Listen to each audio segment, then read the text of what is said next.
Welcome to Slayerfest 98. I'm your host, Ian Carlos Crawford, and joining me is my co-host, author of Surrender Your Sons, Adam Sass. Hi, Adam. We're here for Falcon and Winter Soldier. After doing the bajillion WandaVision episodes, now we are cursed with the military show. I know. This is your, I don't know. It's just after a wonderful time at college being out, you have to go back to your hometown where you're still closeted. And gotta pay the price. Yeah. I say that, but I don't want everyone to think I hate it. I didn't hate it. It's so funny because this show, I was telling my husband, I was just like, okay, it could still be gay because listen, Sebastian Stan just put Sebastian Stan in a scene with some other guy.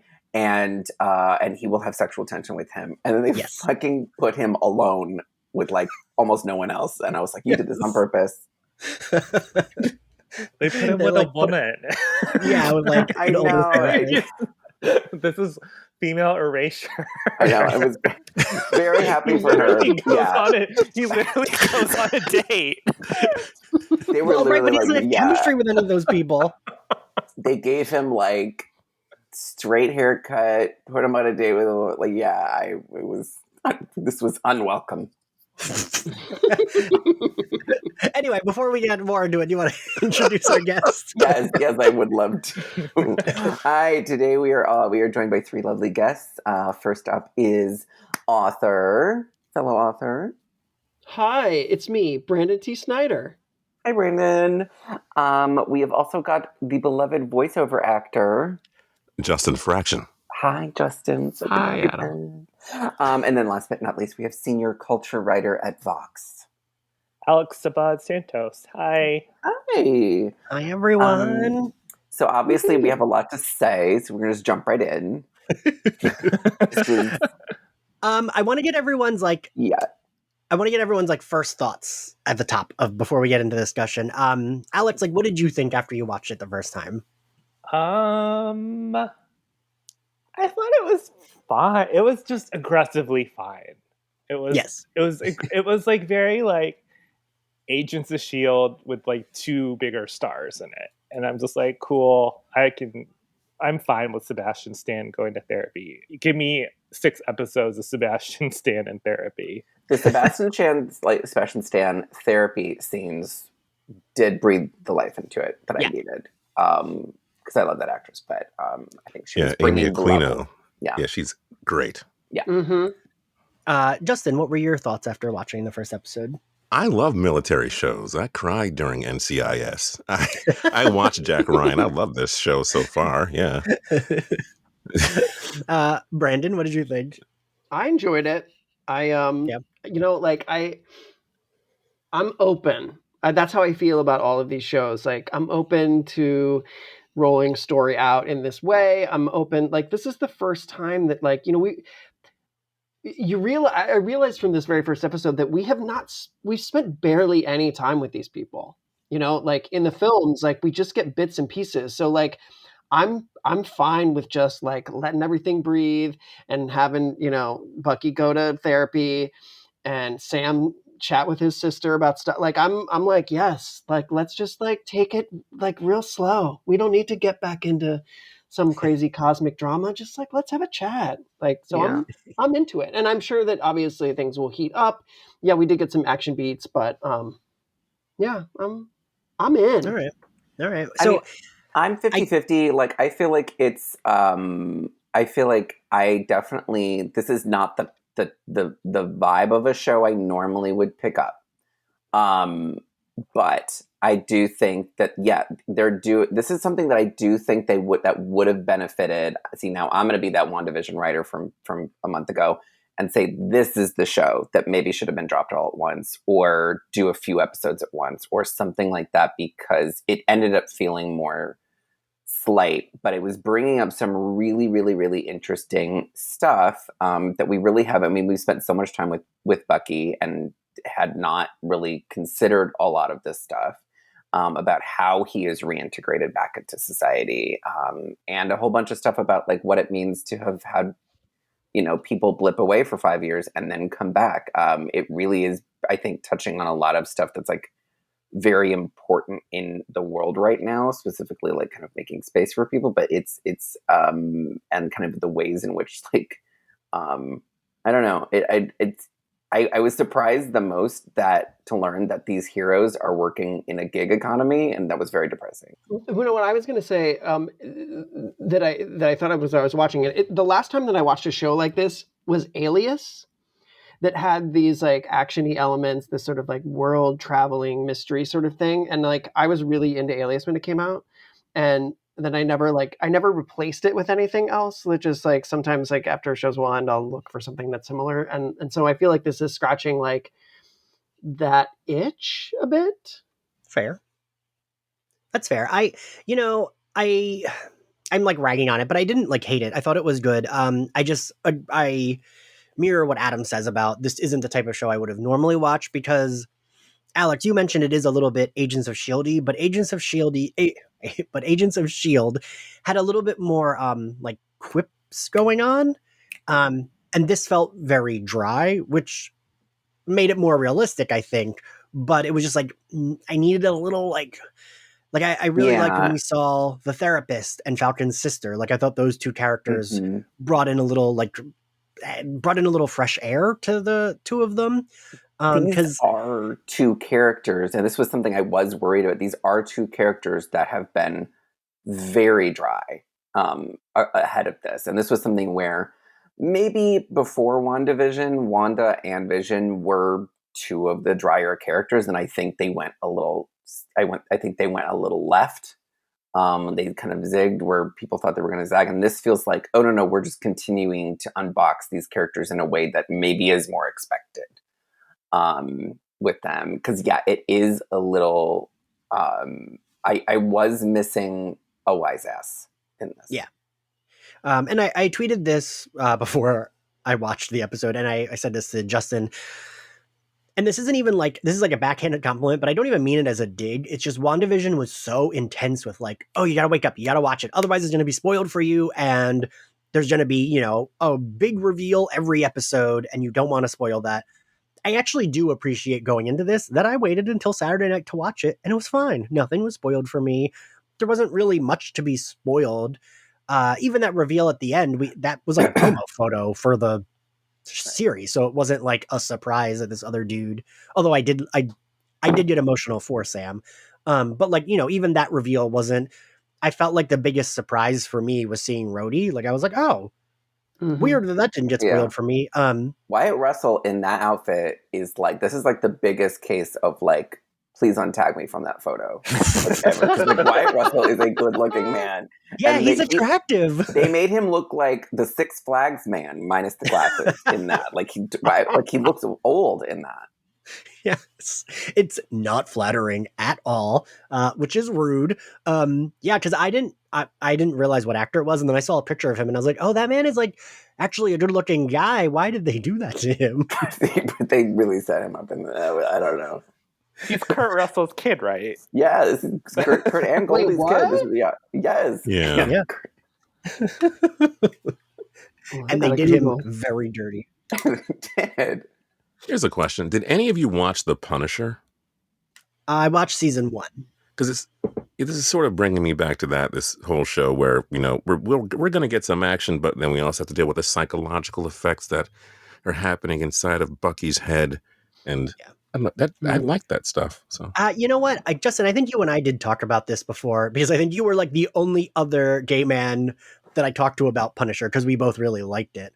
And I remember thinking, I'm not going to like this show. And I had put off watching it. And I think like you had told me, no, I think you'll like it. And then I loved, Punisher was weirdly one of my favorite Netflix Marvel shows. And that first season is one of the best first seasons of a Marvel show.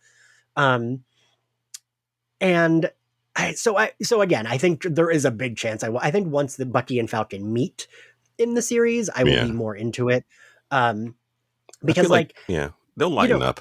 Yeah, and like Punisher, I don't even remember the dude's name. That was like his like intelligence guy. That like both of them were in the army, and like I thought their scenes together, I was like, one, are they gonna kiss? And two, I really enjoyed their chemistry. And I think I'll feel that way about Bucky and Falcon too when they meet up. I And think you the know, thing you need to keep in mind, though, is that like because of the pandemic, everything was shifted, yeah, and this was supposed to go first, I believe, and then yeah, WandaVision was supposed to come after, and it was going to go straight into Doctor Strange. And so I think true. that I think the Panasonic Bucky and Sam, it did not work out in their favor, just with production and everything. And I think like WandaVision was meant to be this kind of like gigantic thing that steps onto the Doctor Strange sequels, which Right. doesn't come out till next year. But I I feel think like they this was did a always supposed to be good. more low key. I mean, I Yeah. feel like this is. I feel like it would have been maybe a mistake to start with something so sedate. Yeah. Because I think there's a lot of interesting stuff here. But I remember talking to a lot of folks before WandaVision came out who had been watching the MCU. And in that like post Endgame interval, a lot of them had just kind of gotten burned out on the house style, which this is. And it's done well, but it is the house style. So I feel like I think we really needed to kind of come back from the break with something to be like, there is something else going on now. And I feel like that has made me a little bit more positive for this because it's really set me up in a way to experience the show's strengths so far, which is we're going to really investigate kind of all the ways in which Tony Stark messed up, in which the ways like that the whole like industrial complex that they are all part of like is currently messing them up. I mean, the very idea that like you're seeing Sam do everything that he does in that opening shot, and then like had they paid him for that? Like that sort of like, does he have any contract or type? Like what exactly is he being like protected with? Um uh is cool. It's just it's doing it in a much more sedate way. Yeah, although I will to the show's credit, all the emotional beats landed for me. Like Sam just looking at that fucking shield was like making me emotional because like you know how much Cap meant to all of them, but especially Bucky and Falcon. They were kind of his like BFF slash partners in battle. And / wingmen, har har. slash boyfriends. And like Sam was the first voice you heard when all the heroes came back, and I think of that beat as like such an emotional thing, right? Of like Sam just being like, just hearing Sam's voice was like a moment of hope, right? In Endgame. So I always relate Sam back to that, or Falcon, and I don't know. I did think the emotional beats here were good. But so what is it? We cut after that. We cut immediately to Sam's like battle scene, right? We don't get the museum till later.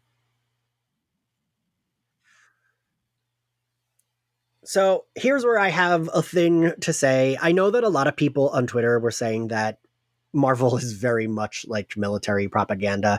I don't know that it always is. I understand why people think some of it is.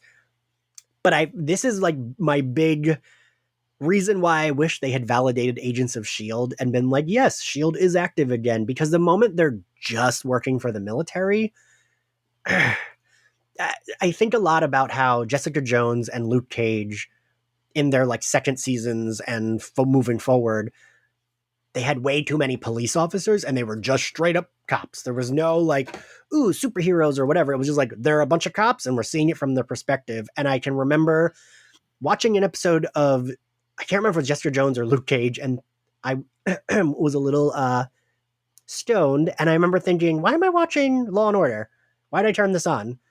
And pausing it and being like, oh no, it's an episode of, this is like we had spent so much time with whatever police officer characters that I didn't care about and not our main characters that for me, that's why I need like a superhero, even if we're doing it for the government, like make it like a superhero branch, not just, oh, this superhero is like literally just working with these military folks. Right.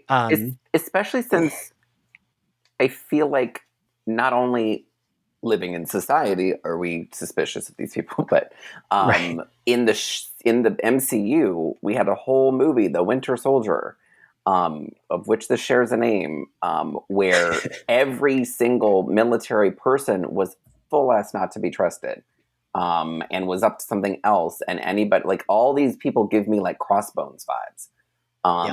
So that's another thing that I'm just like, oh God, can I trust these people? Yeah, it's a little like, oh, I'm not sure if I like, who are they working for really? But the military guy is really, really hot. And he wants to do good stuff. Counterpoint, yeah.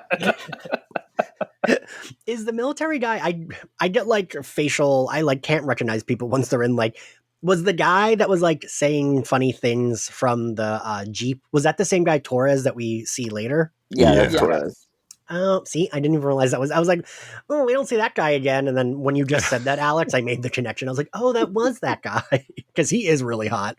Yeah, I've already crafted a Marvel Legends action figure of him, and I will be selling it on my Etsy store. Oh, you're ahead of me, Brandon. Stepping on my toes, which is rare considering. He's going to be in the. He's going to be in the Top Gun reboot. Oh, really? Is that real? Yeah. I mean, is that information. A true statement? Sorry.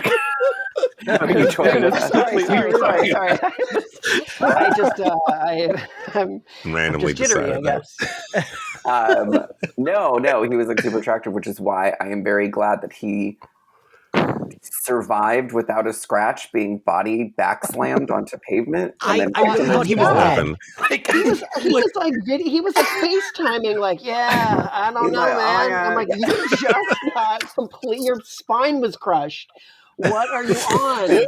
He got like fucking Mortal Kombat finished, and like fucking spinal cord ripped out, and like in the next scene he's like got the like ambulance blanket over his shoulders, and he's like, I don't know what's going. All right, I don't know. There's something. They got masks on, like. But you know that what? Is really true.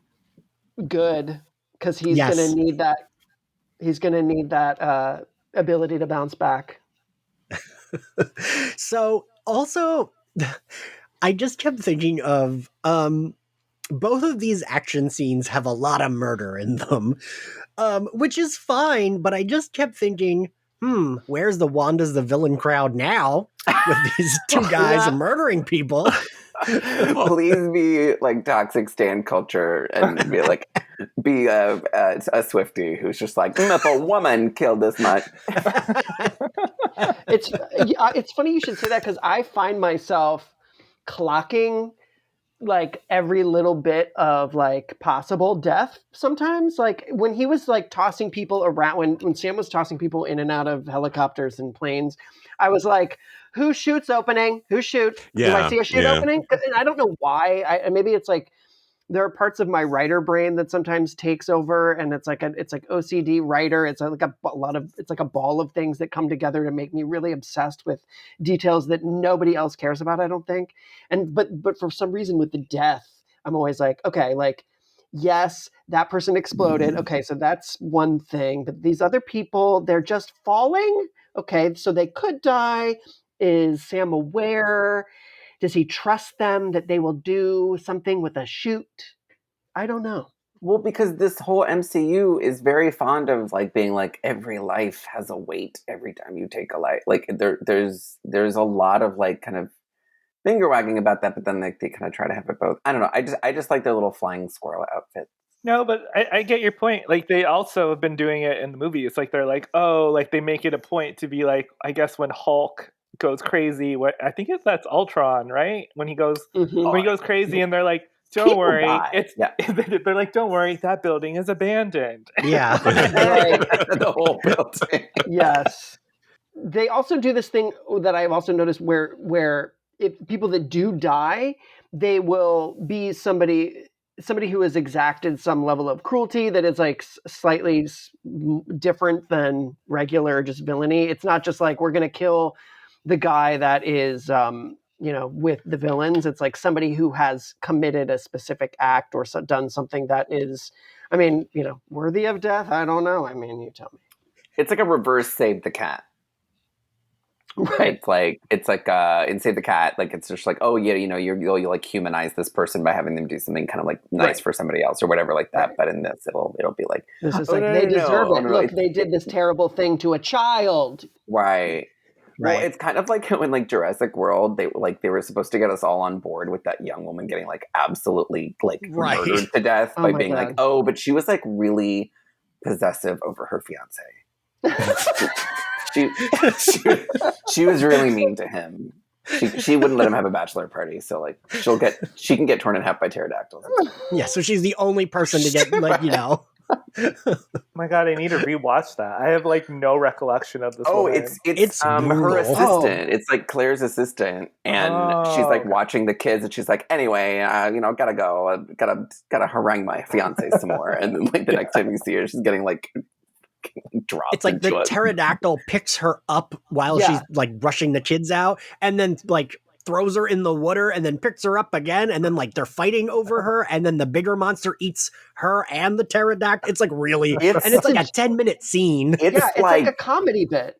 It's like the Yeah. lawyer in the first one who got eaten in half had it better than this woman. Yes, Like, Yes. No, it's like a total and she was bit, with the like kids. hysterical.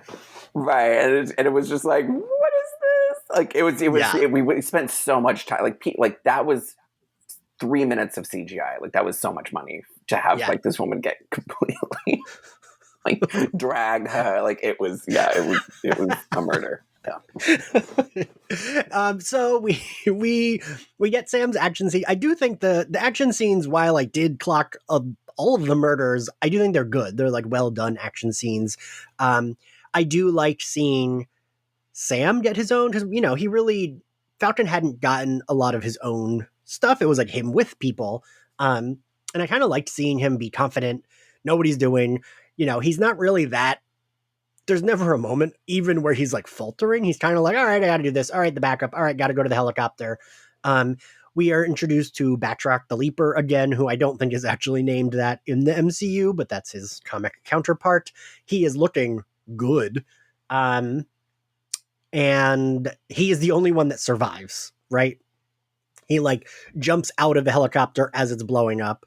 I liked when Sam enters their helicopter and is like, "Hey, what's up?" and then beats them all up. I thought that was like, I can appreciate a like confident fight scene when like our main character is just like, "Yeah, this is easy for me." I do like that. I don't know. What did you all think of this action scene? Aside from the murder. I know why they started with this scene, but as I was telling you before the show, I don't really care that much about Falcon, or at least I didn't before I started watching this. So I'm like, oh, okay, random action scene with dude from Avengers. I feel like I would have felt more if I had have gotten the scenes with him and his family first, and then this to see what he's been doing the entire time. That's the thing. Like if he had to do this shit after he had been denied a loan based on no Right. income during the 5 years Yeah. where he was non-existent, like that would have been a way more like, oh God, is he really doing? Does he have to do this job? Yeah. Yeah, that's a good point. Yeah, I would have liked that to be like afterwards. It's like, oh God, well, I got denied a loan. Gotta go save, whatever bullshit army stuff. When I thought of like, I feel like this, knowing that this was coming first after, like as the, whatever, after the sort of aftermath of Endgame and whatever, I mean, not counting Spider-Man, I like that action sequence at the top makes total sense to me, because it's like, here, my children, here's a little taste of what you remember, and now we're going to try different things.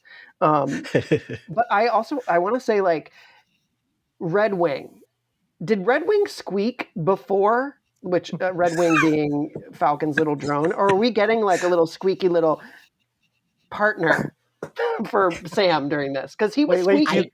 Do the squeak. Do the squeak for us. I Please squeak. I will not be doing the squeak today. But It yeah, was like a little R2. It was giving me a little R2. It was giving me a little R2D2, and I was like, "Are we gonna get Red Wing as like a little character?" I love that he talks to it. Yeah. Oh, yeah. yeah, I love that too. BB-8. I- Yeah. I think you're right, Brandon, that I don't think it made any noises before, which like I'm all for making the robot drone cute. Sure, why not? Yeah, I mean, is Hasbro like cranking out a little Red Wing for kids for this Christmas? Maybe. Just something like, because the kids had to sit through every single scene of trauma and date night and the therapy session and the loan application.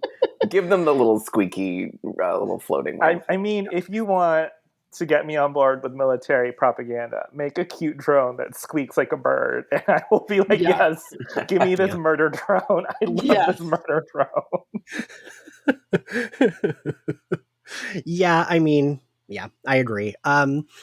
So afterwards we get Sam and Torres, which I'm now realizing was not a new character we were just being introduced to, sitting at like getting lunch or coffee or whatever. Torres is very cute. He says that there's a conspiracy that Steve is on the moon, which I just assumed. I don't know why, but and I mean, I guess in Endgame he didn't really die, right? It was just him old. Well, he's somewhere, so like that's where Fort So, yeah. Lauderdale. he could be on the moon. Yeah. So I'm wondering if we will get some kind of cameo, or if we'll get a funeral, you know? Because I totally thought, like, I saw a tweet saying this, and I totally thought it was true, that we were going to get, like, the top of the show would be Captain America's funeral. But I don't know that, like, he would be dead if we didn't get a funeral, unless we get, like, a flashback to, like, a secret funeral that happened, right? We're gonna find out that he was in a retirement home in Westview and he had to like fucking relive the 50s. Yeah. God. Just an end credits of this one. Yeah. So Torres tells Sam about the Flag Smashers, which is a comic accurate name. And basically, I was like, all right, there's technology and he can see something. I didn't quite get like what he saw the handprint, right? Is that like, because I was like, does this mean there's like the person that was in that he was aiming his phone at, was that person a flag smasher? Was there a flag smasher in the area? Was this like a dating thing? Was this like a grinder? Like he's 10 feet away from you? Like I was unclear as to what that was as well. I thought it was like an AR thing where if he aims it in certain places, he sees this sign that says, okay, there's going to be a meeting tonight at this place. Ooh, I think like you're probably Reddit right. subreddit. Yeah. Yeah, you're probably right. Yeah, so he tells them about that. I like that they do make fun of the name. Sam says he's got to go to do moon stuff, which is a reference to, him saying he's Captain America on the moon. And I don't know. I liked this scene, but I'm curious what you all thought. I was definitely surprised to see Rhodey. Yeah, I don't know. I get emotional with the Captain America stuff just because I love Chris Evans so much and I love Steve Rogers. I don't know. Yeah, what did you all think? I like the fact that we got to see two black men on the screen together, talking together. I know we got that in the Black Panther, but with the Marvel movies and TV shows, like I'm happy that there's more than a couple of black people on it. So to have these two characters have this time together, which I don't think they really had so far, that was great. He was in like larger groups, but yeah, this was. Yeah. It's just I mean, those because two. they both kind of like lost their other best friend, so I feel like this was like a really nice kind of beat. At least, I mean, I do hope it continues. I hope it was not just a one and done with Don Cheadle, but I felt like it was like that, and then it was just really cool to see like these two kind of grieving guys grieving in a different way than Wanda was. Because I mean, that's the thing. This whole scene felt like if we had started, like this whole episode, honestly, felt like if we had started WandaVision with episode 8, just the part where she walks into Sword. Like it felt like I think WandaVision telling that story sort of a little inside out kind of brought us in this way. But I feel like it is kind of telling a very similar story of like, here's this person who has kind of been forcibly disconnected from the usual, really lost in this world and trying to kind of get their way back. I thought it was nice. I do want to say that I'm interested to see how Marvel. I know like lately, like the whole topic of like diversity in the MCU and like all that stuff and representation and how much it matters. I am interested to see how they kind of tackle race as part of it, and it kind of feels like this was kind of like laying down a foundation of it, of being like what it's like to be a superhero that's not like a hot white dude that looks like all the other hot white dudes, like that looks like all of the other Chris's.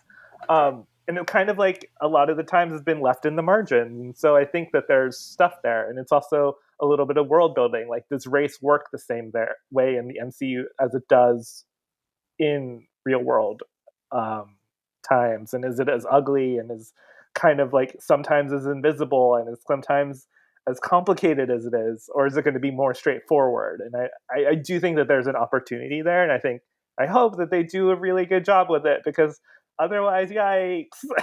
I don't know. Yeah. Like, it could go so wrong, and I just want it to go right, because then again, I don't even know how I would, if I were writing a show like that, like how I would even attempt to like do that in the right way and make sure it's like the right way. But yeah, I feel like that's a complicated thing, and I'm interested to see how they kind of flesh that out. I feel like they're touching base on it without saying it explicitly. Like they're trying to walk a line. And in this scene, and then the scene we get later with the loans, it's like they're about to say it, like, you don't want to give this to us because we're Black, but they don't go there. They just stop short of going there. And like, I feel that with this scene where he's saying, I don't feel like it's my shield.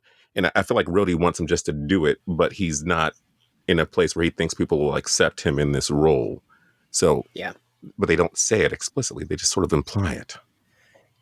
That's actually, that is what I assumed when he kept saying that. I was like, oh, did he just, like, he didn't take it because he was afraid of, like, not afraid, but like knew how racist people would be about it, and if that will come up, because I felt like it was there, but they didn't say it, so I was like, maybe I'm just assuming that's why.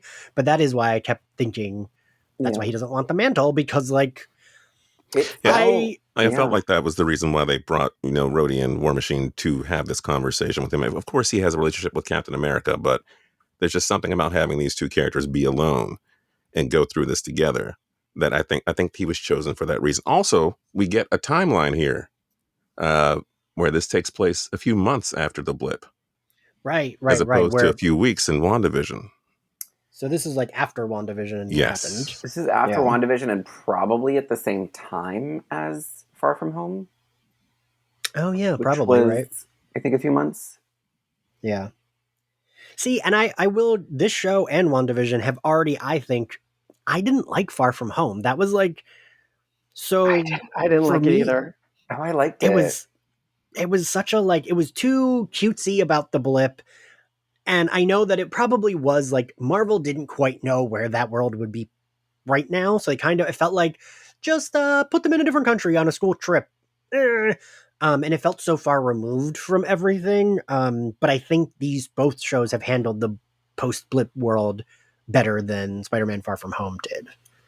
Yeah, it was definitely like, I really, really liked Far From Home, but I feel like what the way they handled the blip, I thought that was important just from a explaining it point of view. Like, I feel like the little like school, the little two kids in the video kind of being like, oh yeah, so everybody who was a freshman is now graduated, and like, here's the people who were stayed, and this is why you're going to see some people stay the same. People are going to age up, and I feel like it took it from like it was able to explain the sort of mechanics of how it was all working without really getting into like a sort of global melancholy about it. It was really just specific to Peter Parker's.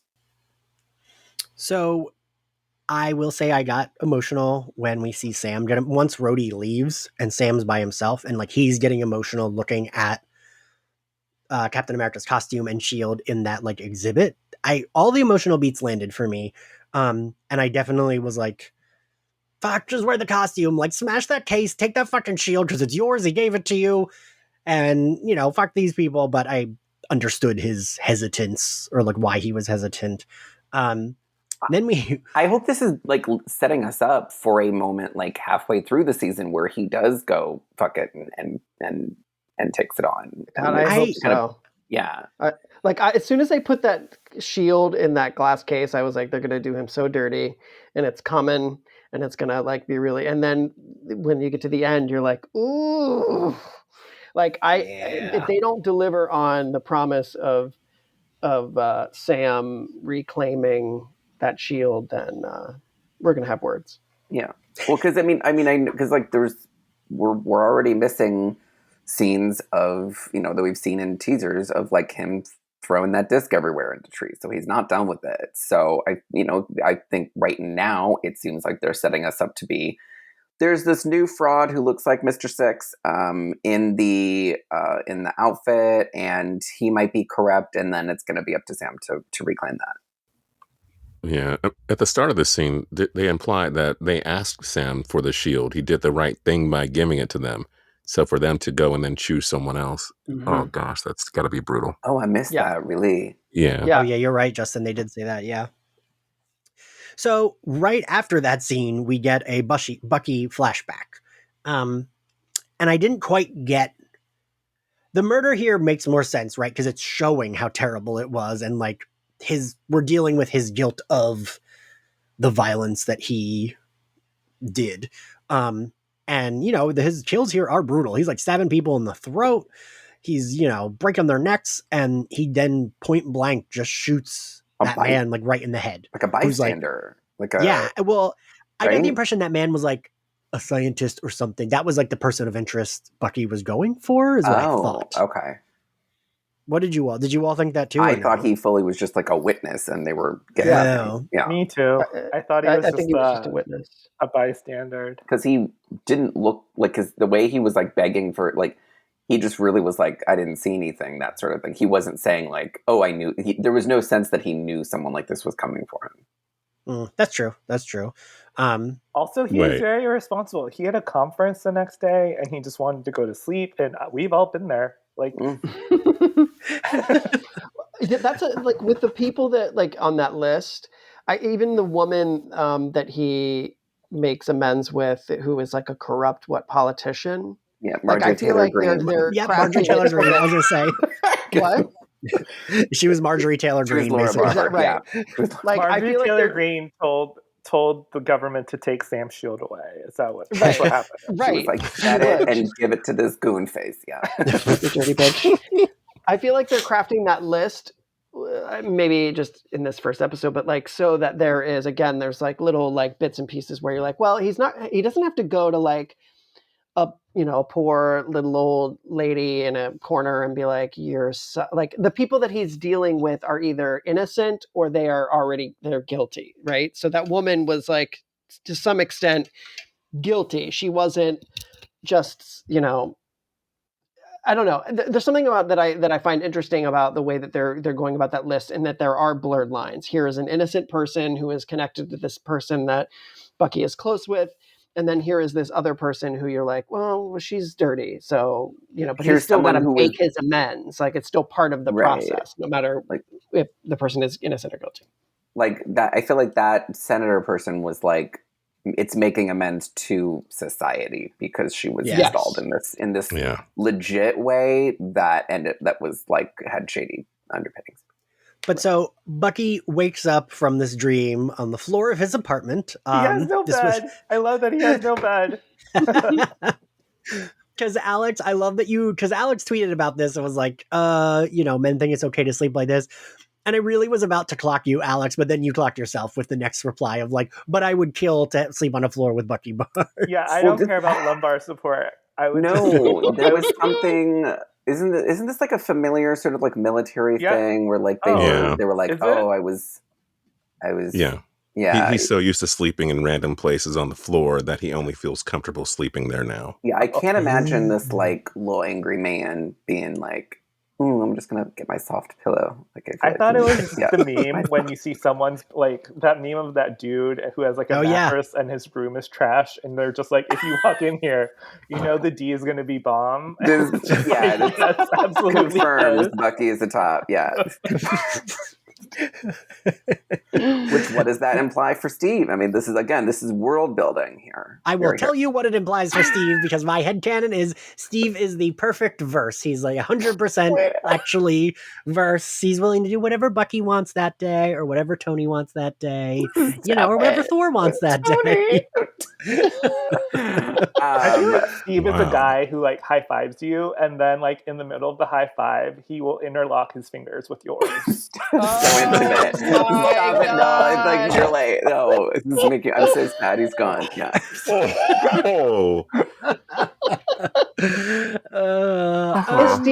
Is Steve like the light back rubber? Like the, hey guy, like right there on the clavicles? And you're like, you turn around and you're like, who the fuck? Oh, hi. Hey. Oh no, is Steve that guy who maybe starts to accidentally, like, he's not the guy you'd think would be a normal sexual harasser, but like, ooh, no, he is, and we have to kind of reckon with that later on because he's such a nice guy. No. Steve, I'll tell you again. He's Steve just is a perfect. sweet, soft boy, is what I was Yes. trying to say. I wasn't trying to say that he's creepy.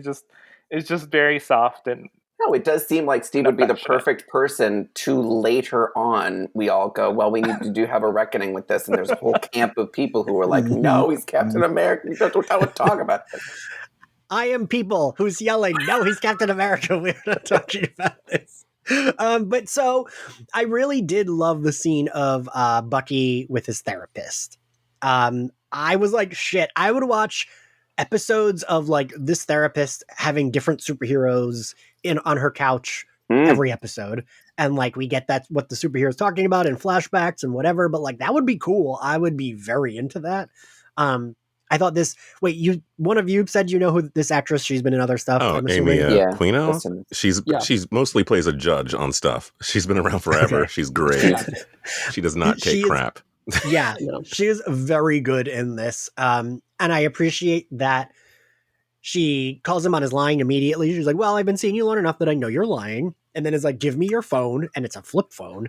And then it's like, you're all alone and you're 100 years old. I was like, ooh, don't clock me like this. I hate it. And I love that she was like, Sam has texted you a million times. You have not responded. I was like, oh, Yeah. poor Sam. I was like, no wonder Sam's got this long face on the whole show. well, that is absolute top behavior. If you ask me. Sam is like, hey, how are you doing? Hope you had a nice night. I miss you. Think about all the times we spent when we were defending Wakanda and everything together. And I really miss my Bucky, close friend. Yeah. and Bucky's like, night. Bucky's like, good night. The letter OK, lowercase. Yeah. Bucky sends K with a thumbs up emoji. No. I do think, you know what I find very fascinating is because we were so used to Captain America being like, oh, we have all these references, and it's just like this, basically this whole idea of tension with Captain America is that he's just an old guy in this very like foreign place that's just like trying to learn everything. And you have the same kind of thing happening with Bucky with his flip phone and like, but he's actually going to therapy and stuff. And I don't know. I want to see that play out more of being like, how does this? He's also very much in the same boat as Steve Rogers, who was like, yeah, I'm like 100 years old. Please catch me up with all these references that I need to catch up on. Yeah. I feel like I feel like if we were going to do this, like, if Steve and Bucky were like, in the same retirement home, like Steve would be the one being like, no, we got to join in and we got to kind of learn what's new. And we got to see this new thing. And Bucky would just be like, I don't want to learn this new stuff. I'm a little grumpy about it. I'm not really curious about what's happening new. I kind of feel bad about it. And now he's starting to like get into that space. So what happens after that? I forget. That last line in there where she asks him what he wants and he goes, peace. And she goes, no, you don't. I used to be a soldier. That's not what you want. I'm like, I thought that was really good. Yeah. Oh, I like that like the fact that she like can commiserate with him as a fellow soldier and is not going to put up with his bullshit is a nice shade. So what do we think he wants? I don't know. What do we think this enigmatic top wants? A vacation. What do Am I right?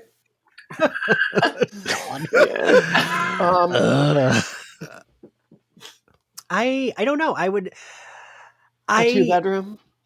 I think we're about to find out in the next scene, sort of, because I know that she mentions that he needs other people, but he can't connect with other people. And then he's got Mr. Nakajima, the next scene, trying to get him to connect with people. So I will say with this old man, I totally thought, I was like, oh, is this guy one of the Howling Commandos? And like, you know, however many years later, but then Ian, you have Easter egg brain. I know that's what I thought. Mephisto. Like, oh. Yeah. No, it's not even that. He's actually Mephisto. I know, like, I realize realistically the man would have to be like 140 to actually be one of the Howling Commandos. But my brain just went there. I was like, oh, this is a character we know. Like, I thought, I did want to point out in that scene, the old man's like neighbor or whatever, Unique. I was like, is this a gay man hitting on Bucky? Because then later I was like, is this a gay man hitting on Sam? And I can't remember what the Sam point was, but there's a dude that like is very happy about it. There's The loan bank officer. guy. Yeah, who's like, can we get a selfie with your arms out? I was like, is this me? Like, what?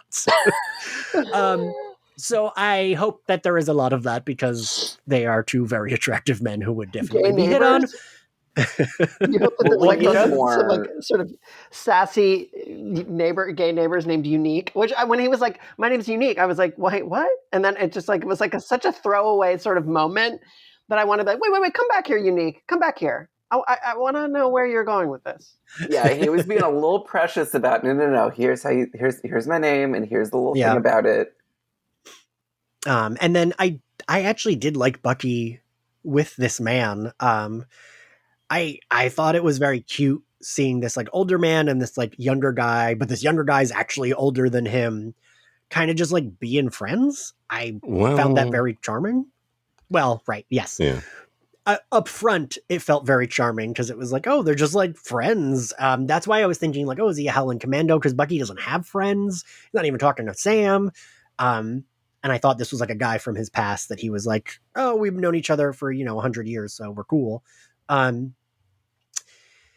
But so then we cut to Sam meeting up with his sister, and I really liked his sister. I felt she was immediately a very dynamic character. That actress was really good. Oh yeah, Adepero Oduye is an amazing actor, and she appears in like things that pop up from time to time. But years ago, I met her when I worked at an acting studio in New York, and like there are actors that I met when I worked there that I will see in things, and I'm like, ah. And last night when I saw, like, I was like, ah, and like that scene, I have to say that scene I really loved it because it was so low key, and there's something about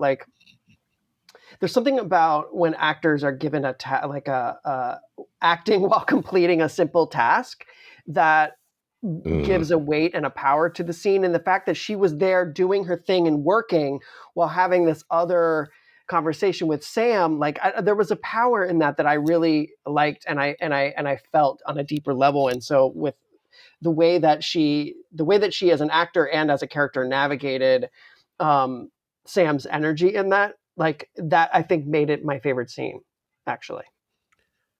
There's a lot of that in here where people are given, I guess my old acting teacher, Jill Wadsworth, Carnegie Mellon, wonderful woman, she would say is the business, because there's even a point where someone's using the cell phone to take the picture of him and Sam, and he's really taking a picture. You can see the phone is actually on. I'm like, good. It was like Robert Altman's movies are like filled with these ensemble casts where everyone is like crossing and you're hearing multiple people talk at once. Everyone's mic'd, and there is this kind of lovely crosstalk, very real world. I mean, it is very much in contrast to WandaVision. It's like very, very on purpose staginess, which is very showy and flashy. But this one is also extremely valid and engrossing in its own way. In that way, yeah, I was definitely surprised we didn't see somebody like kind of walking through like stirring batter really rapidly. Stacking boxes, Law and Order style. I love the sort of like freshman acting classness of like those things, because like some actors like can't do things like that, and like or that's something that you like beat out of yourself. Like you get freshman year, you get it beaten out of you where you have to like all these objectives that you have to do while you're also like stacking boxes, and like people can't do it because they were like, it's overwhelming. But like it just that whole scene was so effortless, and you could see that there were so many things on her mind, but she was focused on doing what she was doing, and it was a really nice. And like what Justin said too is like there are certain things about watching when he was talking about Sam and Rhodey having a scene together. Like there was something about seeing this family unit, a Black family unit together in this circumstance, that just felt really nice, and it felt unique to something that we had not seen really that much in the Marvel universe, if at all. Also, I think this scene establishes that we have yet another Louisiana-based person here, because we had that with Monica and Maria. They were in Louisiana. We have right, Cloak yeah. and Dagger down there. And now we have them. And he originally was from Harlem in the comic book, so they changed it to here. Okay. Oh, okay. Justin, I love that you have brought up Cloak and Dagger for like the last 2 episodes. Hey, you've been on. it's related to both the shows, and people just seem to miss it. I don't know. I probably will go back and watch it. You might have convinced me that I should watch it. I love that the Marvel Universe nexus is Russia, New Jersey, and Louisiana. I guess I'm in the right state for one. People are only ever there at like you're only from those 3 places. That's really amazing. accurate. So we learned that his sister wants to sell their family boat. We get a lot of, I mean, what you guys all already said. It's like they're doing a lot. They're also doing like info dumps, but in a dynamic way. It doesn't feel like an info dump, but we're getting a whole lot of info here that we had none of it with Sam prior to this. We only knew of Sam as like a former military dude that like ran that support group. And you know, he had those wings. But I like that we get all this information and it doesn't feel exhausting exposition-y. It just, you know, they're arguing. He doesn't want to sell the boat. She wants to sell the boat. He goes into the boat, looks at, you know, some stuff. Then we cut to Bucky picking up his date, which, what was that man's name again? Mr. Yori. Yori. Okay. He kind of asked the girl out for Sam.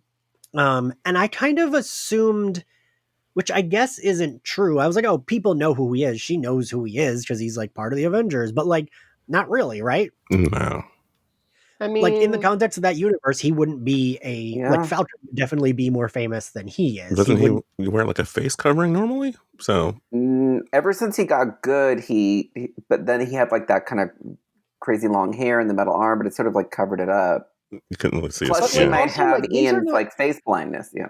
Yeah. But it's not like these people are doing like interviews. Like I feel like they're not a part of like, you know, like a media machine. You know what I mean? Like they're not out there talking to people, so that maybe they're like less inclined to be recognizable because they're not like going on talk shows or doing press junkets where they're like, no, we're just like, I don't know. I've thought about that too, because there's that thing of like, how famous are the Avengers? Like we know people know they exist, people know them by name, they know members, but like as far as as for the rest of it, like the awareness of the specificity of these characters and their lives, I don't know that it's there. Yeah, well, actually, frankly, he's not known as an Avenger. If anything, he's known as like a very wanted terrorist up until, because it was, if you track it, I mean, it was like evil in his introductory movie. Then he was just on the run, and then even more got everybody else in trouble in Civil War. Then was on the run again. Then hid out in Wakanda. Then vanished in Wakanda, then came back. Like, so, I mean, he really is not there. Yeah. That's kind of where I did the math in my brain. I was like, wait, connecting the pieces. He was never like a face, like the like face of the Avengers. He was never like fully an Avenger. He just was like hiding out in Wakanda and then came back for Infinity War, but like people wouldn't have. I mean, it's that whole thing with like secret identities, right? Like the whole superhero, like which ones do, which ones don't. What does that say about like the world that they live in? Which is, and I will bring it back to the X-Men, but like it's that whole idea of just like celebrity and fame and superheroism. And I guess that they haven't really, I don't know. I guess like Tony Stark was he maybe he was like the biggest celebrity, and maybe Tony. I feel like he foot the bill as far as like celebrity goes. Like he was like the guy that was out there. Like he was like the sort of shield for everyone else. Like he could be out there running his mouth, but everyone else is like, let Tony do all that. Yeah. Yeah. And like Captain America was maybe like the other famous one, but by default. So something this kind of show, like talking about this, is sort of reminding me of, and to keep bringing it back to WandaVision, unfortunately, is Bucky is is sort of kind of dealing with something in the same vein trauma-wise as she is, because like Bucky has lost the person who believed the most in his goodness. Right. And everyone else just sort of was like, either, you're a dude, or I'm defining you by every little horrible thing you've done that you remember that you were already beating yourself up for. And I kept thinking of that scene in WandaVision where they're in the kind of Civil War era, and Agatha is telling her that you lost all this stuff, and you did all this stuff, and you lost all these things, and what happened when he wasn't there to pull you back from the brink? And I think we are seeing that in a much more mellower way with Bucky right now, is that, he's going through all of these things, and he doesn't have Steve to kind of remind him. Like, I'm wondering if there will be a crisis moment with Bucky where he wonders if he is worth making amends to these folks or not. Yeah. So I found his date very charming. I was bummed when he ended it early, because I was like, oh, cool. I'll kind of like him. This is like someone he sees throughout the show. But we get because the scene of Bucky learning about the old man's son's death was very weird, because I remember thinking, but if they're friends, wouldn't he already know this? But that made me think that maybe he does know, and that is why he is he's been part of his process has been getting, I don't know, I don't know that it's exactly kismet that they're friends. He's on the list. He killed his son. Yeah. Right. He knew. He just was Bucky has been I'm gonna try to do this as in a slow way, or I don't know, whatever way he can make it happen. He knew he was just being he was caught off guard by seeing the son's picture. He was to be confronted with, that was him. Yeah. Yeah. Also, there's a point in this scene that relates to something else that we talked about earlier, where Bucky's talking about himself, and his date says, how old are you first? And he says 106. So she doesn't believe that. And then she points out, when he's talking about dating, that he sounds like her dad, which is that issue that he has, that Steve has, where a little bit out of time. Which I do like. And especially, I don't know, Sebastian Stan, Chris Evans acting sometimes, and you all know I love him. So his Captain America acting, the scene where he's like, language, it felt sometimes corny, but on purpose corny to date it. And Sebastian Stan's acting up to this point had been mostly straight up just angst or murderer. So it's kind of cool. I do like getting that for him, because it makes sense, like you said, Justin, that he would be a little out of time. And that he would be a little old-fashioned. Counterpoint, Alex? He is on the apps, and he calls it the apps. And here's so some people like to think about Mephisto and finding him in the wallpaper. I'm trying to figure out what apps Bucky is on, because Bucky says tiger photos, and when I think of tiger photos, I only think dudes with tiger photos. I don't think tiger photos are a woman thing. And so I'm like, maybe he's on the run. I'm so inexperienced that I was like, what the fuck is a tiger photo? I literally have that in my notes. Wait, also, is he a virgin? I mean, I'm not virgin shaming. I'm also just because he just timeline wise, he was the Winter Soldier, and that kept him very busy.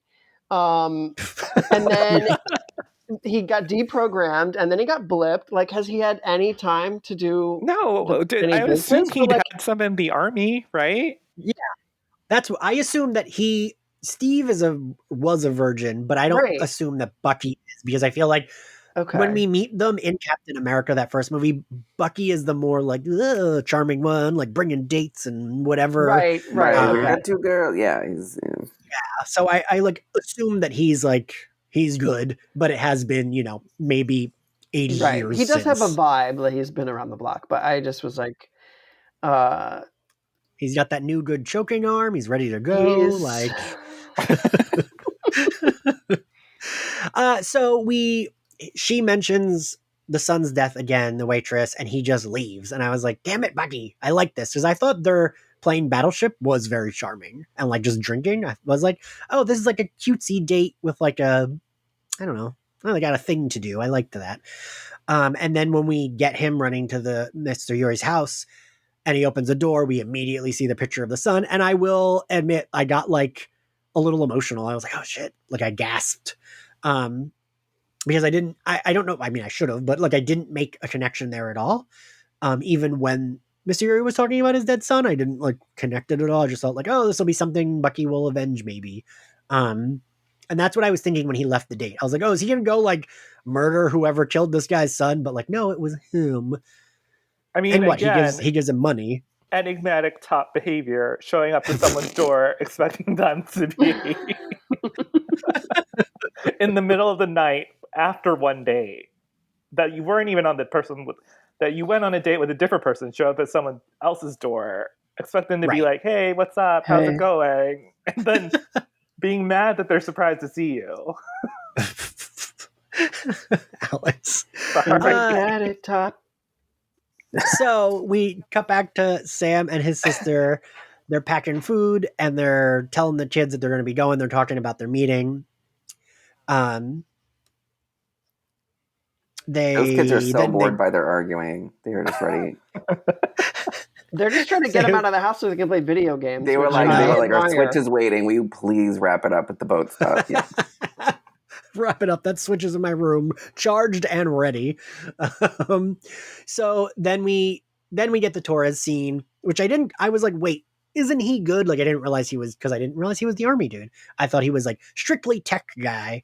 I didn't quite understand what we were watching. It was like a robbery of sorts, right? I don't know what, like where I missed like where the masks came from. See, and there's like how we picked it up. There's a guy that I had to think about this as well. So a guy like robbed I think their gig is people commit crimes, and before the crimes are committed, this guy passes out all these masks to all these people that want to be involved, so that when the person who committed the crime comes out from committing the crime, then it's hard to find them. God. That's what I got. Like, so the guy jumps out, who also, this person has superpowers, which is something that needs to be addressed. So he comes out with these big things of money or whatever. Everyone's got, scatters, but everyone's got these masks on. And that is how they get their members or whatever. That's the thrill or whatever the sort of situation is. Yeah, it fit like I feel like that is basically what I assumed, but it all kind of felt very like Mission Impossible, later Mission Impossible movie with like a plot that I'm only like half grasping. Where it's like, that's fine. They're doing action things. Right, yeah, sure. Exactly. Yeah. But so then we cut to them at the bank talking to the loan guy. And I thought this scene was really good of Sam and his sister. Mm-hmm. I like that Sam is trying very hard because he told his sister they will definitely get it because he's an Avenger. And I felt like we all knew going into it they weren't going to get it, right? Like this was heartbreak. Like I was so filled with anxiety from the minute because he was so confident that I was like, oh shit, like this is just going to be horrible. And like the sister knew they weren't going to, like she was not fooled. There was no moment. She, was very much like, I felt like she knew they weren't going to get it. Sam was trying to lay on the charm. He's like, hey, I'm an Avenger. Tee-hee. And the lone guy is like charmed by him being an Avenger. And I got so mad when he's like, well, you didn't have any income for 5 years. Like, no fucking shit. He was blipped away, you dickhead. But that felt very... That feels realistic. Yeah. That felt very our current world. Like, it just... that felt like a stupid news story that would come out that would make us all go, what do you mean? And... but it would just be the way. Yeah. No, our news story would be like, Falcon starts a GoFundMe for his sister. Oh no! Yeah, to pay for her bills. No, this would be like again. This would be like the Kylie Jenner. Like it would be like if Tony was Kylie Jenner. Like if Tony was alive, it would just be like, "Hey, I need like a GoFundMe." People would be like, "Aren't you a trillionaire? Shouldn't you just buy the You're boat?" right. The internet would be like, "He's an Avenger. He does not need this," even though he does.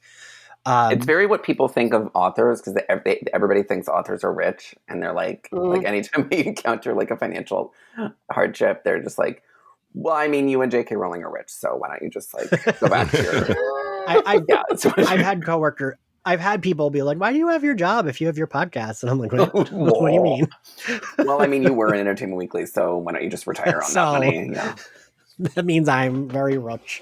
It was horrifying watching this beloved Avenger who has saved us so many times be told and really explain that he was told to basically do this for the exposure. Right. It really was that, right? It was like, well, there's an amount of goodwill. And I was like, you were twirling in and out of exploding helicopters. The funniest thing is like trying to figure out now, going back and being like, which ones got paid and which ones didn't. And then like Peter Parker in Far From Home got like $1 billion glasses just because Tony was nice. Right. And then like Sam can't even afford. Sam is waiting for his like stimmy, and he's like trying to get his vote. And you're like, was there a union? Was there some? How was this paid on seniority? I think that there should have been. I would like to explore the superhero union angle. Oh God. Where's the healthcare? There's a lot of concussions that are happening. There's a lot of CTE. I don't know. I mean, what does the healthcare look like for our Avengers? Yeah, I don't know if I've seen, like, have we dealt with, like, financial insecurity in any of these movies before? I mean, there was that scene in Endgame where they were going over Cobra benefits, but other than that, I don't think there was anything. There was that. It was... Like, the raccoon was covered. Rocket and the raccoon was like tree. $40 copay. He's my favorite, so I love him so much.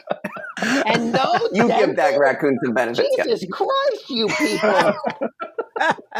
This is the worst in the galaxy. Listen, I would love that scene in Endgame. Everybody here done the Guardians of the Galaxy California Adventure ride that replaced Tower of Terror? Because oh my God, Rocket Raccoon. No. Okay, so they rethemed. So they're doing a Marvel retheme of Disneyland's California Adventure real quick, and they a few years ago, and it's very popular and it's very good. They rethemed the Tower of Terror to Guardians of the Galaxy, and they got everybody. They got like all the actors to do sort of thing where like you have been trapped by the Collector and the Guardians are getting you out. And Rocket is like throughout, and they have like Bradley Cooper doing these, and he's like in these rooms, and Rocket's sort of like taking you through everything. And one of the lines that like we can't stop being obsessed with is like you have to like use your hand to scan like to enter. He needs you, theme park audience, to help him because like he needs a hand scanner, and he's like, my hands aren't big enough for this hand scan.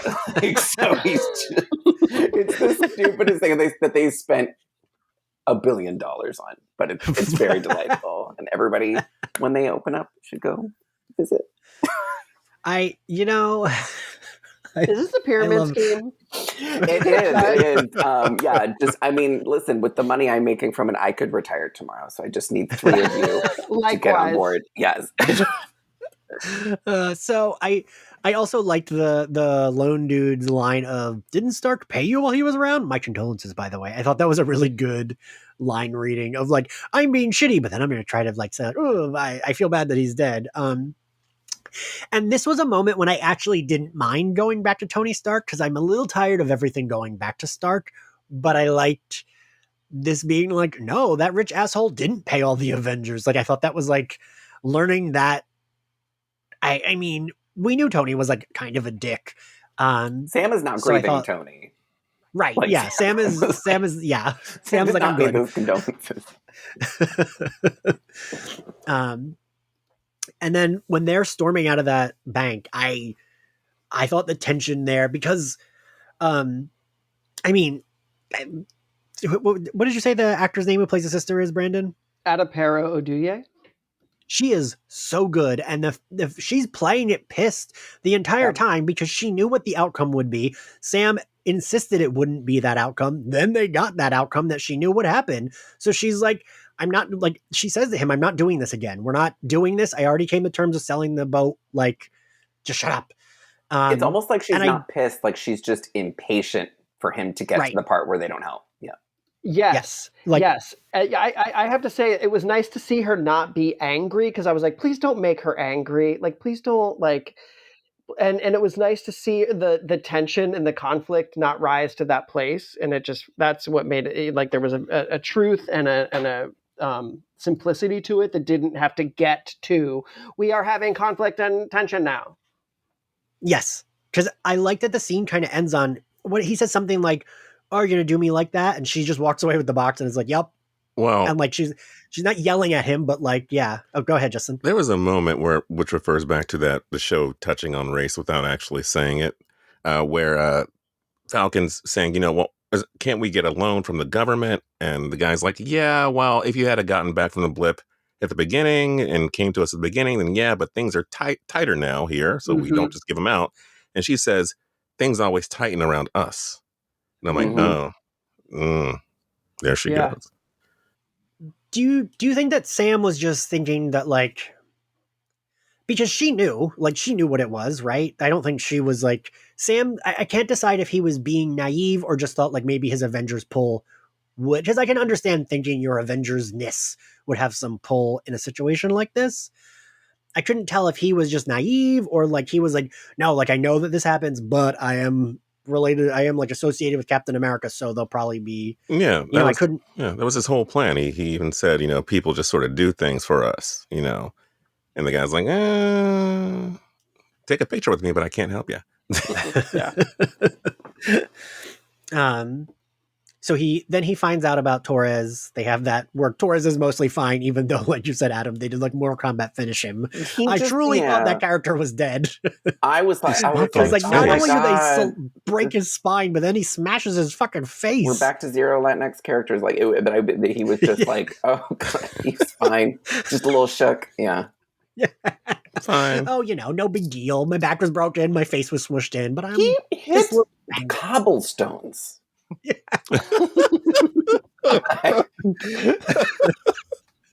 Like, you're that cute, you bounce back. That's the thing. Like, he was so shocked. He was like, whoa, this guy's got superpowers. I was like, how do you do? You've got something going on. The cobblestone was like, we gotta be soft. This guy's really pretty. Everyone get out of the way. He's like, quick, turn into a pillow. Yeah. Adam, I love we're back down to zero Latinx characters. Like, I mean, unless they're doing another Ant-Man or what? Yeah, I was gonna say, yeah, there's definitely a need. Yeah. And then Sam's sister runs into the room like crying, and I got like really teared up at this moment, even though we knew this was happening. Like, we knew this was coming. All the promo photos of this guy were him in the US agent outfit, Captain America. But I felt like so mad for Sam in this scene, and I thought his acting was really good because he doesn't really say anything. You just see the tears like welling in his eyes because he's so like, I would imagine pissed and upset, and yeah, it's like so many different emotions all at once. And yeah, I mean, this dude becomes US agent, who I think when I started reading comics, he was already US agent. He wasn't Captain America, but I knew he had been Captain America. And I always relate him to like the Punisher is how I always relate him. He's like, if Captain America were like hyper violent. Right, US Alex? agent? Is that Brandon, Alex, Justin? Is that like a good description of him? I did not do my homework for this for US agent. US agent. Yeah, I remember him from Avengers West Coast because that was his main thing. And he was a little bit, like you said, a little more aggressive than Captain America, but I he still had basically no personality to me. That was a Scarlet Witch's book in my head. I just sort of associate with him just as being like aggressive Captain America, not necessarily murderous, but was U.S. agent wasn't involved in the Dark Avengers, was he? I don't think so. No. Okay, because that, to be honest, I wonder if the MCU will go in that direction of sort of like placing these people whose intent is ill into these familiar roles. And like, when I knew that they were putting US agent in like a captain, turning him into Captain America or whatever, I was like, I wonder if this is like sort of the assembly of the Dark Avengers in some way. But oh wait, I like that. Explain the Dark Avengers for normies who might be Oh, yes. So the Dark Avengers were this team that was put together by Norman Osborn, who is the Green Goblin. Now I'm like, oh, he's the Green Goblin. He's Spider-Man's main foe in the comic books. Spider-Man is Peter Parker. Spider-Man, you may also know as Peter Parker. This was like the storyline. Spider-Man? Yeah. Spider-Man, even though he's a child. Dark Reign was the kind of overall. There wasn't like I don't believe there was a Dark Reign miniseries, but it was basically like this sort of emergence of these of villainy. And so Norman Osborn had originally this team. He took over the Thunderbolts, which was a team of villains that turned. I shouldn't even get into Thunderbolts right now. This is too much. Anyway, well, I feel like the Dark Avengers were villains who inhabited the roles of heroes. So it was like they had. Norman Osborn became the Iron Patriot, so he had an Iron Man armor. There was Bullseye, who was portraying Hawkeye. This villain Moonstone was portraying Ms. Marvel, who we know, Carol Danvers. Venom was. Oh no, it was Venom portraying Spider-Man. Yeah, he was in he made his costume without the Venom fangs. It was like no mouth. Yeah. Yes, and then Wolverine's son Dakin was Wolverine. So it was basically all these people being like, and it was Norman Osborn's thing of being like, hey, look, it's the Avengers, and people were like, yay, they look just like the Avengers, I guess, but nobody really questioned it. And so he could do all these dirty things with them because they were all bad. And I think he might have also had shit on them, so they couldn't betray him. But when Captain, this U.S. agent Captain America thing emerged in the MCU, I was like, I wonder if they will start this process of and I think they might sort of playing with identity and inhabiting these roles. We'll see. Anyway, that's my long-winded explanation of Dark Avengers. No, but in the comics, I think one of the things that's similar is that it happened after an Endgame type of thing. There was a lot of chaos, and he came up. It was after Secret Invasion, right? Yeah. That's right. Mm-hmm. And then he came in and was here installed basically the new superheroes that you can't trust, and was and I think there's a lot of I thought that was an interesting point that you made, because it just of all the parallels between the two things of just being it's no one knows how the world works anymore, because everything we knew is kind of changed, and it's a completely different start. And so I hadn't even thought about that of just in and when you look back at I know how much you guys don't like Spider-Man Far From Home. That's kind of what Mysterio did, was when he installed himself as just these are the heroes you need to trust, and it's me. And it's that would be an interesting route to go in if they wanted to do that.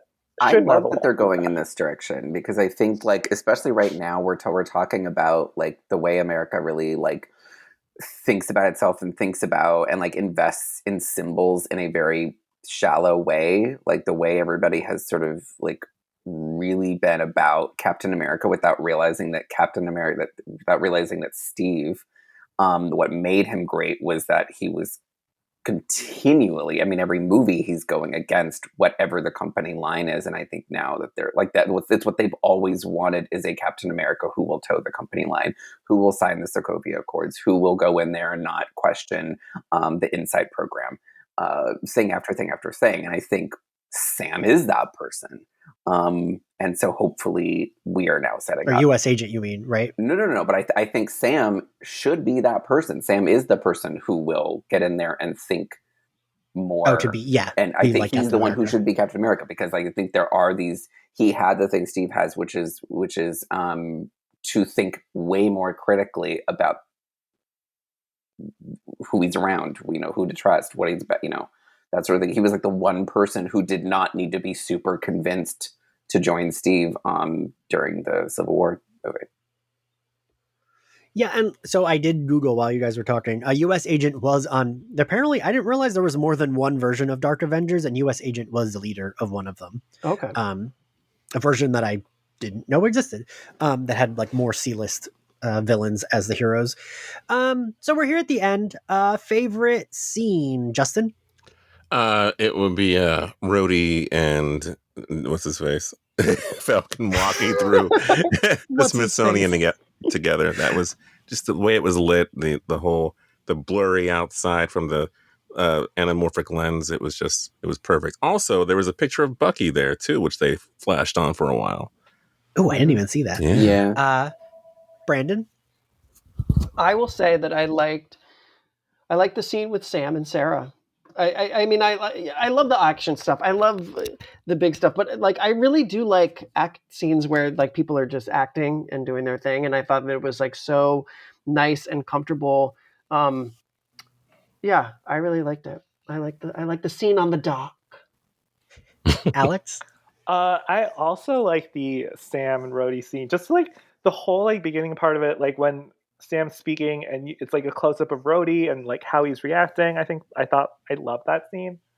Also, the therapist. Therapist yeah. is like the Mhm. other favorite scene because we need more. I'm a big advocate of superheroes getting therapy, and I wish Tony Stark paid for it. Adam? Tony Stark was just like, here's some Calm app subscription, guys. 15% off if you use the code Tony. And here are some lasers. He would have invested in it. His way of dealing with his own PTSD was to like literally just invent more Iron Men. Like the craziest part is Tony has the technology for therapy for all of them. Remember when he was like in Civil War, when he can recreate like him and his dad, right. and it's just like he has all this like amazing tech to help people with mental problems, and he's like, okay, well, you guys aren't gonna get any of it. Which Mysterio then used for evil. So there we go. He knew. And I'm gonna give my entire satellite system to a boy in high school. A child. That is logical. Just the sort of thing a meme lord would do. My God, yeah. Adam, your favorite My scene. favorite scene was the therapist. I think it was, I mean, in general, I liked the rest of the show. And I think I texted you and you were like, "Hey, how did you like it?" I was like, "Oh, it feels like I like it, but it feels like that CBS military show that my grandpa had on in the background when I came to visit. Like everything was very, even if it was like very good, it was just very like, hey, we're going to talk about how hard it is to be. It was very JAG." But I think in this one scene with the therapist, you got to see a lot of, I don't know. Maybe it's just, just a gay guy and his therapist. I just really like just something reminds me of me. My favorite scene was also the therapy scene. Favorite. Do we have favorite looks for this? I don't even know that. Alex, what was your favorite look? Obviously, Bucky sleeping shirtless on his floor. Yes, stole mine with the metal arm. Fair. It was a look. Yeah. Brandon. Let's say. I mean, you know what? I mean, maybe Batroc. I love a swarthy European bad boy in a purple jacket and yellow shirt and gold chain. All right, Justin. I didn't know there were looks in this. Yeah. Yeah. We'll go with the backtrack. We'll go there. Yeah. All right. Adam. I guess is Torres's face a look? I guess that's a look.